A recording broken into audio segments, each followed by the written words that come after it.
Welcome back to the lecture series of DBMS। DBMS के lecture series में आपका एक बार फिर से स्वागत है। और आज के इस लेक्चर में हम लोग देखेंगे architecture of DBMS। Last class में हम लोगों ने देखा था स्कीमा एंड इंस्टेंसेस, और मैंने आपको बताया भी था कि DBMS के जब हम 3 लेयर आर्किटेक्चर की बात करेंगे तो हर लेवल का अपना खुद का एक स्कीमा होता है। स्कीमा क्या है? स्कीमा किसी भी डेटाबेस के ओवरऑल डिस्क्रिप्शन को प्रोवाइड करता है। जैसा मैंने लास्ट क्लास में डिस्कस किया था, schema describes the overall description of a database. इसी क्रम में हम लोग आज देखते हैं DBMS आर्किटेक्चर। DBMS आर्किटेक्चर में हम लोगों को पढ़ना है 3 लेयर या 3 लेवल आर्किटेक्चर।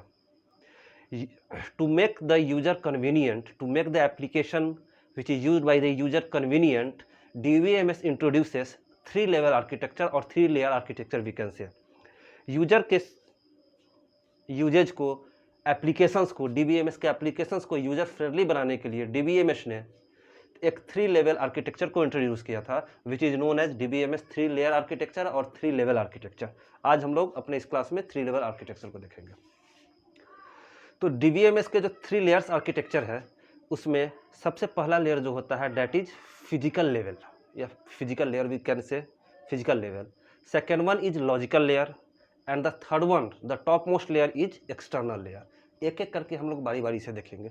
सबसे पहले हम लोग आर्किटेक्चर को देखते हैं कि ये आर्किटेक्चर क्या बताता है अपने को। देखिए यहाँ DBMS के 3 लेवल आर्किटेक्चर या 3 लेयर आर्किटेक्चर को डिस्क्राइब किया गया है। सबसे पहला लेयर जो है वो हमारा फिजिकल स्कीमा बनाता है, फर्स्ट लेयर।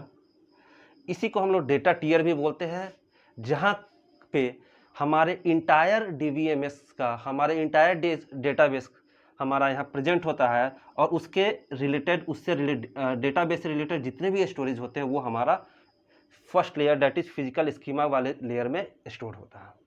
सेकेंड लेयर, जब हम लॉजिकल लेयर की बात करेंगे तो लॉजिकल लेयर में यूजर्स के जितने भी क्वेरी हैं, DBMS के एप्लीकेशन से रिलेटेड जितने भी क्वेरी है, जितने भी प्रोग्राम्स है, वो सेकेंड लेयर डील करता है, दैट इज लॉजिकल लेयर। और टॉप मोस्ट लेयर जो एक्सटर्नल लेयर है that is only be made for the users, और we can say that is only be made for the viewers. मतलब जितने भी external users हैं जो हमारे डेटाबेस को यूज कर रहे हैं, ये लेयर मेनली एक्सटर्नल यूजर्स को या अलग अलग टाइप के यूजर्स को फोकस करने के लिए बनाया गया है। मतलब यूजर्स अपनी सारी क्वेरी पुट करता है और उन सारी क्वेरी का जवाब हमारा फिजिकल स्टोरेज के माध्यम से यूज़र को मिलता है। एक छोटा सा एग्जांपल लेके हम लोग समझते हैं। अगर हम लोग एम्प्लॉय के डेटाबेस की बात करें, या स्टूडेंट के डेटाबेस की बात करें, या टीचर के डेटाबेस की बात करें, या किसी भी कॉलेज के डेटाबेस की बात करें, तो सपोज करते हैं कि हमारा अगर हम लोगों को या किसी भी यूज़र को किसी एक पर्टिकुलर कॉलेज का डेटाबेस एक्सेस करना है, या फिर लक्ष्य कोचिंग क्लासेस का डेटा हम लोगों को एक्सेस करना है, and we all are the users. यहाँ सपोज करते हैं अलग अलग यूजर्स हैं, यहाँ पे टीचर्स हैं, यहाँ पे स्टूडेंट्स हैं, और यहाँ पे एडमिन हैं जो एप्लीकेशन को रन करते हैं। ये सारे यूजर्स अपनी क्वेरी को कहाँ पुट करते हैं? उनको कुछ सपोज करते हैं कि टीचर्स को स्टूडेंट के बारे में कोई भी क्वेरी जाननी होगी कि कौन सा स्टूडेंट किस बैच का है, किस ब्रांच का है, किस सेमेस्टर का है, टीचर ने अपनी क्वेरी लॉजिकल लेयर या फिर लॉजिकल टियर कोड में पुट की।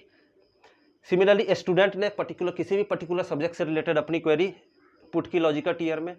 जो एप्लीकेशन प्रोग्रामर है, या फिर डेटाबेस एडमिनिस्ट्रेटर है, या फिर जो भी हेड ऑफ द इंस्टीट्यूशन है, वो भी एक यूजर है। यहाँ उन्होंने अपनी क्वेरी अपने इंटायर डेटाबेस में हमारे पास कितने स्टूडेंट्स हैं, कौन से स्टूडेंट कौन सा सब्जेक्ट पढ़ रहा है, उस चीज़ के लिए पुट की। मतलब यूजर्स का जो भी क्वेरी होता है, जो भी ओपिनियन होता है, that is puted by the user, and that query goes to the logical schema और लॉजिकल टियर, जहाँ पे कैलकुलेशन का काम होता है, जहाँ पे मेनली यूजर्स के जो भी कैलकुलेशंस होते हैं, जो भी रिक्वायरमेंट होती है यूजर्स की, हमारी क्वेरी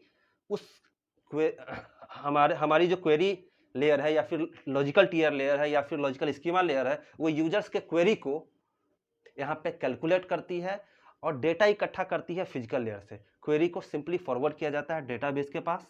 डेटाबेस अपने फिजिकल स्टोरेज माध्यम से अपने पास डेटा लेता है, और फिर से ये रिवर्ट बैक कर देता है अलग अलग यूजर्स को एज अ रिस्पॉन्स।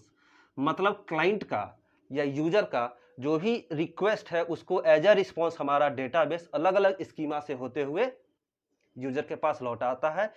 इसी आर्किटेक्चर को हम लोग बोलते हैं 3 टियर आर्किटेक्चर, 3 लेवल आर्किटेक्चर और 3 लेयर आर्किटेक्चर ऑफ डीबीएमएस, जिसमें हर लेयर का अपना अपना एक काम है। उस चीज को हम लोग बारी बारी से एक करके देखते हैं। The first layer is physical layer और we can say physical schema, जिसको हम लोग डेटा टियर भी बोलते हैं। पहला लेयर हमारा फिजिकल स्कीमा से मिलकर बना होता है and that layer is also called data tier.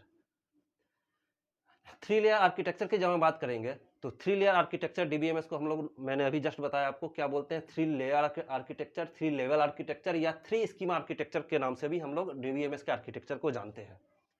जो इंटायर फ्रेमवर्क है, ये जो इंटायर फ्रेमवर्क है डीबीएमएस का 3 लेयर आर्किटेक्चर का, वो डिस्क्राइब करता है किसी भी डेटाबेस के स्पेसिफिक सिस्टम को। हमारे इंटायर डेटाबेस के स्पेसिफिक सिस्टम्स जो है उसको डिस्क्राइब करने का काम ये आर्किटेक्चर करता है। हर लेयर्स का अपना एक आर्किटेक्चर है। In this architecture the schema can be defined at 3 levels. देखिए, first level, second level, third level. अब जो पहला लेवल है हमारा फिजिकल स्कीमा, इसका दूसरा नाम इंटरनल स्कीमा भी है या इंटरनल लेवल भी है। इंटरनल लेवल क्या करता है, it shows how the data are stored inside the system. हमारे जो डेटाबेस में डेटा स्टोर्ड है, ये कैसे फिजिकली स्टोर्ड है पर्टिकुलर, इस चीज को डील करता है इंटरनल लेयर या फिर physical layer. Internal layer typically shows how the data of our database can be stored inside the system. It is the closest layer. ये हमारे DBMS आर्किटेक्चर का सबसे नज़दीकी लेयर है जो हमारे स्टोरेज के साथ या हमारे डेटा के साथ डील करता है। This level describes the database implementation and data files, data compression, data encryption, etc. बहुत सारे फंक्शंस है डेटा को फाइल में कन्वर्ट करना, अपना उसका एक ग्रुपिंग करना, डेटा हमारे पास अगर ह्यूज अमाउंट में है उसको हम लोग कंप्रेस करके डेटा के फाइल को कैसे छोटा करेंगे, डेटा को अगर हमको कोडेड इनकोडेड वे में सेव करना है उसको कैसे करेंगे, ये सारा जो काम है वो फिजिकल स्कीमा या फिर इंटरनल स्कीमा करता है। डेटा के फाइल्स को कंप्रेस करना, डेटा के फाइल्स को इनक्रिप्ट करना, उसको डिक्रिप्ट करना, उसके स्टोरेज प्लेस को बताना, टेबुलर फॉर्म में कन्वर्ट करना, these all functions are done by the physical schema और द फिजिकल लेयर और फिजिकल लेवल या फिर इंटरनल लेवल हम लोग बोल सकते हैं। दूसरा लेयर जो है that is called logical layer, जिसका दूसरा नाम कंसेप्चुअल स्कीमा भी है या कंसेप्चुअल लेयर भी है। कंसेप्चुअल लेयर सिंपली हमारे डेटाबेस का जो डिजाइन है, हमारे डेटाबेस का जो मॉडलिंग है, उसमें प्रोग्रामिंग जो एप्लीकेबल है उसके साथ डील करता है। It simply deals with the modelling और design of the entire database. हमारे डेटाबेस की मॉडलिंग कैसे की गई है, उसका फ्रंट एंड कैसे डिजाइन हुआ है, उसके बैक एंड की जब हम बात करेंगे तो वो कैसे डिजाइन हो रहा है, या फिर उसके डिजाइनिंग, उसमें कौन सी प्रोग्रामिंग लग रही है, हम लोग किस टाइप के डेटाबेस को यूज कर रहे हैं, ये कौन कौन से कैलकुलेशंस हम लोग अप्लाई कर रहे हैं, ये सब कुछ डील किया जाता है लॉजिकल स्कीमा के थ्रू, जो कि हमारा मिडिल लेयर कहलाता है। 3 टियर आर्किटेक्चर में फर्स्ट टियर ये होगा जो कि डेटा टियर है, दूसरा लॉजिकल स्कीमा या फिर लॉजिकल स्कीमा या इसका दूसरा नाम कंसेप्चुअल स्कीमा भी है, या फिर इसको हम लोग कैलकुलेशन स्कीमा भी बोलते हैं। इसका काम ही क्वेरीज जो है, जितने भी क्वेरीज है यूजर के, उस सारे क्वेरीज को कैलकुलेट करने का, उसको परफॉर्म करना है उस टास्क को, और एज अ रिजल्ट रिप्लाई भी करना, ये काम लॉजिकल स्कीमा का है। तीसरा जो लेयर है दैट इज एक्सटर्नल स्कीमा।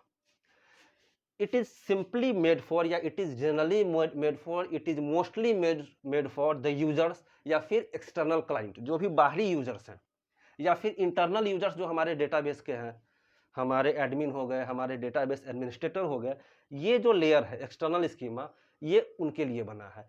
यहाँ पे हर टाइप के यूजर, जैसा कि मैंने आपको एग्जांपल में बताया था, यहाँ पे हर टाइप के यूजर अपनी क्वेरी को पुट करते हैं, एज अ रिक्वेस्ट अपनी क्वेरी को पुट करते हैं, जो कि लॉजिकल स्कीमा से होके फिजिकल स्कीमा में जाती है या इंटरनल लेवल में जाती है, और एज अ रिस्पॉन्स जो भी क्लाइंट का रिक्वेस्ट है, जो भी यूजर का रिक्वेस्ट है, उसको as a response physical layer से होकर फिर से लॉजिकल स्कीमा में जाता है या फिर कंसेप्चुअल स्कीमा में जाता है।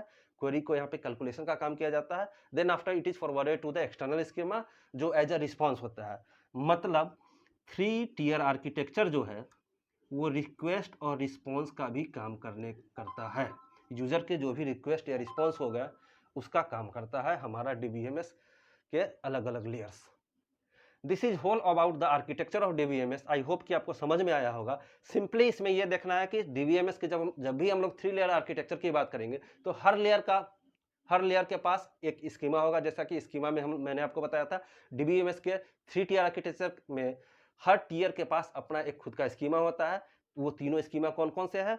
फिजिकल स्कीमा, या इसका दूसरा नाम इंटरनल स्कीमा भी है, दूसरा लॉजिकल स्कीमा, या फिर इसका दूसरा नाम कंसेप्चुअल स्कीमा भी है, और तीसरा external schema which is typically made for the users. Different type of users कोई भी हो सकते हैं, हमारे विद इन द ऑर्गेनाइजेशंस भी हो सकते हैं, आउटसाइड द ऑर्गेनाइजेशंस भी होते हैं। और पूरे डेटाबेस आर्किटेक्चर का काम क्या है? यूजर के रिक्वेस्ट को एज ए रिस्पॉन्स भेजना।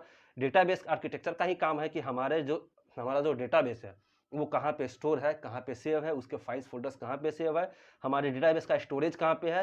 सिंपली डेटाबेस जो भी हमारा अवस्थित है, जो भी लोकेटेड है, उसकी जो भी स्टोरेज है उसके साथ डील करता है फिजिकल स्कीमा या फिर internal schema. We can say that users की जो भी क्वेरी होती है उसके साथ डील करता है लॉजिकल स्कीमा, और यूजर्स के अलग अलग ओपिनियन, अलग अलग यूजर्स के अलग अलग रिक्वायरमेंट्स होते हैं, उसको डील करता है external schema. That's all for today's class. I think कि आपको डीबीएम आर्किटेक्चर समझ में आया होगा। Thank you for today lecture. अगले क्लास में हम लोग देखेंगे डेटा मॉडल्स।